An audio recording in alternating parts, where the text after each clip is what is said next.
அதனால் வீடியோ ஃபுல்லாக ஸ்கிப் பண்ண பாருங்கள். வெள்ளை பூசணி சாம்பார் எப்படி தெரிஞ்சுக்கலாம். இந்த இந்த இதே மாதிரி தான் வைக்கணும் கிடையாது. இன்னும் நிறையா டைப்பில் வந்து நான் வந்து வீடியோ எடுத்து போடுவேன். பாருங்கள் வெள்ளை பூசணி சாம்பார் எப்படி வைக்கணும்னு. நல்லெண்ணெய் ஊற்றிக்கலாம்.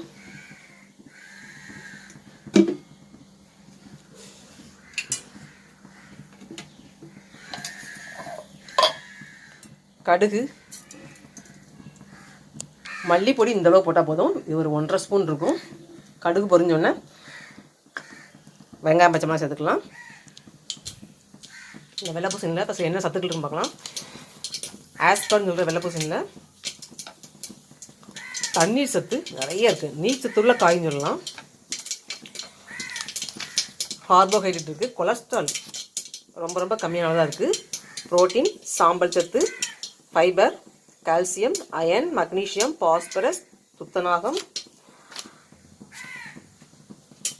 காப்பர்,